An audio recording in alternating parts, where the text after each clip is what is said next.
The 4-Hour Workweek is about building a passive income business so we can escape the usual 40-hour workweek. Tim Ferris also shows how we can improve our productivity by embracing the 80-20 rule, strict deadlines, automation, and outsourcing.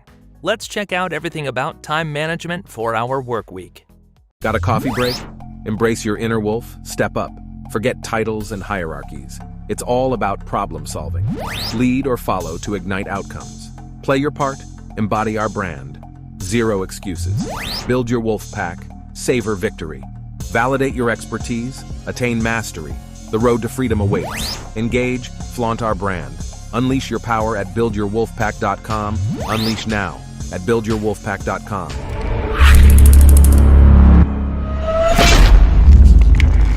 11. What is the 4-Hour Rules for Productivity? According to the mentor in my mastermind, the 4-Hour Rule actually involves blocking out 4 hours of your day to focus on mastering a specific task. Yes, you read that correctly. 4 hours each day.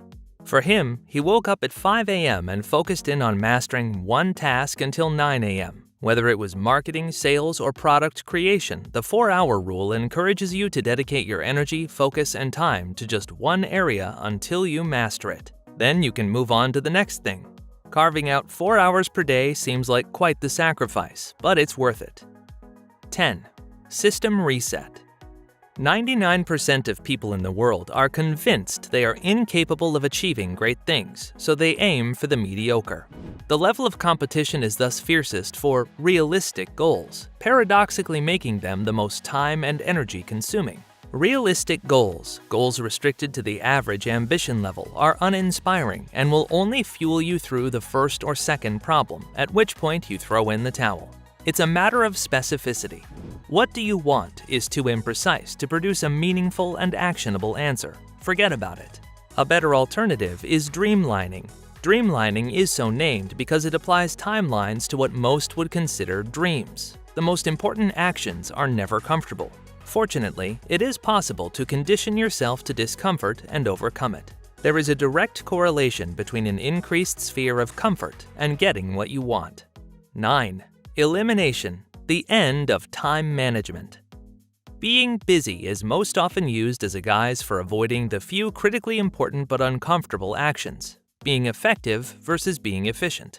Effectiveness is doing the things that get you closer to your goals. Efficiency is performing a given task, whether important or not, in the most economical manner possible. Being efficient without regard to effectiveness is the default mode of the universe. Doing something unimportant well does not make it important.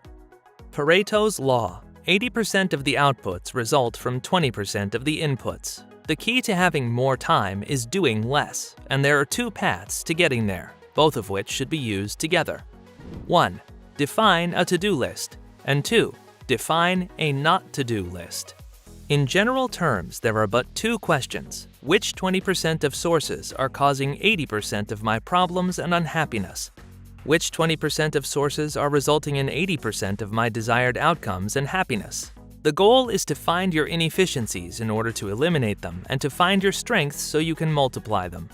Slow down and remember this. Most things make no difference. Being busy is a form of laziness, lazy thinking, and indiscriminate action. Being selective, doing less, is the path of the productive. Focus on the important few and ignore the rest. Parkinson's Law. Parkinson's Law dictates that a task will swell in perceived importance and complexity in relation to the time allotted for its completion. This presents a very curious phenomenon. There are 2 synergistic approaches for increasing productivity that are inversions of each other. Limit tasks to the important to shorten work time, 80-20. Shorten work time to limit tasks to the important, Parkinson's Law. The best solution is to use both together. Identify the few critical tasks that contribute most to income and schedule them with very short and clear deadlines. 8. Start prioritizing. Sticking with the 4-hour rule requires a major commitment on your end. You'll have to focus in on one task for several hours per day, which means it's important to prioritize your life. Go back to your goals for the year or even your 5 or 10-year goal plan. Work your way backward to determine what you need to learn and prioritize this year. I brainstorm a lot, so I use systems like Evernote and the Notes app on my phone to jot down ideas. Go through your brainstorm list and pick out priorities that you want to focus on now. Realize you will have to say no to some things in your life for the moment. Try to narrow down 3 to 5 things and start adding the first task to your 4 hours per day rule. Realize that once you start implementing this rule, you'll get results much faster. Imagine spending 20 hours per week focusing on mastering just one task. In a short amount of time, you'll become an expert and start getting better results. 7. Set yourself up for success. If you're going to stick with a 5 a.m. to 9 a.m. time block like my mentor did each day, be sure to set yourself up for success by improving your morning and evening routines. A successful day starts the night before with proper planning. Make sure you know what you plan to do in the morning and what you can do the evening before to prepare. My evening routine consists of doing simple things around the house to get organized. I plan my day and check my calendar. I also pick out my clothes for the morning and prep meals and lunches. Having a neat and tidy home and workspace is also important to help declutter my mind, so I spend about 15 minutes straightening things up. When the morning comes, I feel much more prepared to tackle the day and focus on my core priorities. 6. Adopt selective ignorance.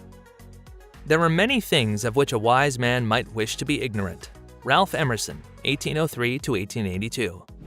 Most information is time-consuming, negative, irrelevant to your goals, and outside of your influence, says Tim. 1/5 of a CEO's time is spent reading the news or engaging on social media, according to Time magazine.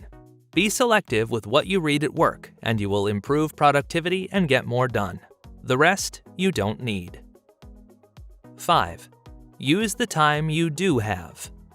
Since we have 8 hours to fill, we fill 8 hours. If we had 15, we would fill 15, says Tim.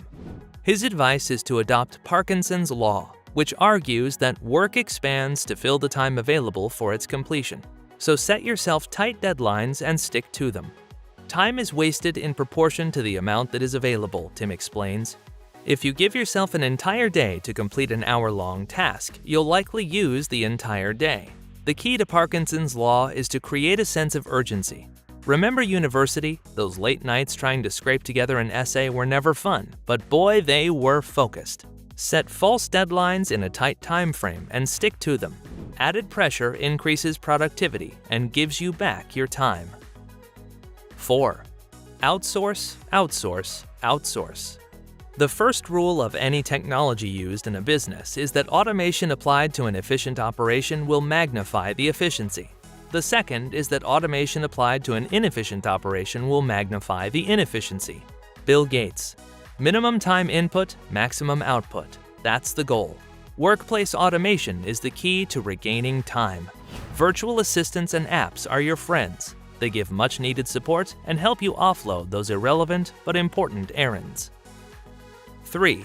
Work smarter, not harder. Time is precious and we don't utilize it. Only half of time in the workplace is spent working. The rest consists of unimportant meetings, emails, and admin, which you can automate. In the words of Ferris himself, never automate something that can be eliminated, and never delegate something that can be automated or streamlined. Otherwise, you waste someone else's time instead of your own, which now wastes your hard-earned cash. 2. Break it up.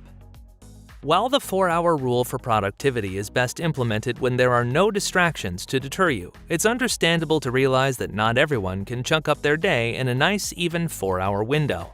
This means you may have to break the 4 hours up by doing 2 hours of intense focus during the morning, followed by 2 hours of intense focus during the evening.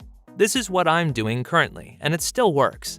The key is to focus not on the time frame, but dedicate your undivided attention to focusing on the task at hand and getting results. By the end of each, you should have some tangible things accomplished. Remember, productivity is not all about time and effort. It's about the results you end up with. Number 1. Take the concept into account. You may be thinking, the 4-hour rule for productivity sounds great and all, but I have no idea how I'm going to carve out time to do this. I get it. Life can be busy and hectic at times. You may or may not be in a place to dedicate a solid 4 hours per day to high-level learning, implementing, and overall productivity for just one specific area of focus. However, Just consider the concept and make it your own.